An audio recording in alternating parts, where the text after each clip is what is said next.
한국 건강보험 뽑아먹기. 얼마 전까지 중국 커뮤니티에서 유행하던 꿀팁 영상의 제목입니다. 보험료는 한 푼도 안 내고 병원비는 한국 건강보험으로 처리하는 법. 입국하자마자 가족의 피부양자로 등록하고 진료만 받고 바로 빠져나오는 식입니다. 그런데 이런 중국인의 건강보험 남용이 사실이 아니라는 기사도 등장했습니다. 과연 진실은 무엇일까요? 지금부터 팩트체크 시작하겠습니다. 2025년 3월 중국인 건강보험 남용은 사실이 아니다 라는 기사가 언론에 보도됐습니다. 보도 내용은 이랬습니다. 중국인 건강보험 적자? 사실은 집계 오류 때문이었다. 특히 2020년과 2023년 통계에 착오가 있어서 적자 규모가 과장됐다는 설명이었죠. 맞습니다. 숫자에 착오가 있었던 건 사실입니다. 하지만 중요한 건 숫자를 고쳐도 결론은 바뀌지 않는다는 겁니다. 정정된 수치를 기준으로 봐도 2017년부터 2024년까지 중국인의 누적 적자는 무려 3,549억 원. 반면 같은 기간 외국인 전체는 오히려 건강보험 재정에 흑자를 안겨줬습니다. 다른 나라 사람들은 보험료를 내고 혜택은 적게 받았는데 중국인만 반대였던 거죠. 왜 이런 차이가 났을까요? 핵심은 바로 피부양자 제도에 있습니다. 보험료를 직접 내는 가입자와 달리 피부양자는 돈을 내지 않고도 의료 혜택을 받을 수 있습니다.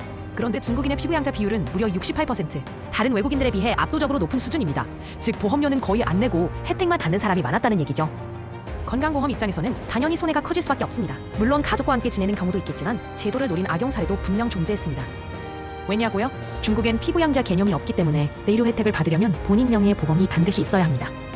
하지만 한국은 외국인도 피부양자로 등록할 수 있었고 소득이나 재산도 국내 기준만 따졌습니다. 특히 외국인의 경우 해외 소득이나 재산을 파악하기 어려워 사실상 아무 조건 없이 등록이 가능했던 겁니다. 게다가 지리적거리도 가깝다 보니 상황은 더 쉬워졌죠. 입국하자마자 가족 명의로 피부양자 등록하고 진료받고 바로 출국.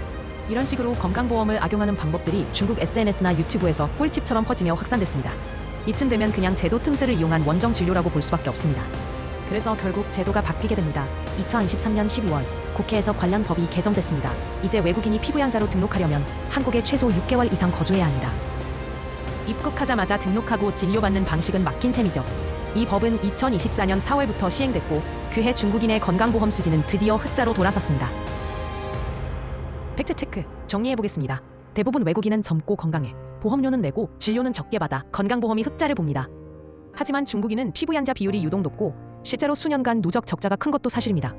정부는 이를 막기 위해 등록 요건을 강화했고 그 첫 해에 바로 중국인 건강보험 수지는 흑자로 돌아섰습니다. 판단은 각자의 몫입니다. 내일도 흥미로운 내용으로 돌아오겠습니다. 시청해주셔서 감사합니다.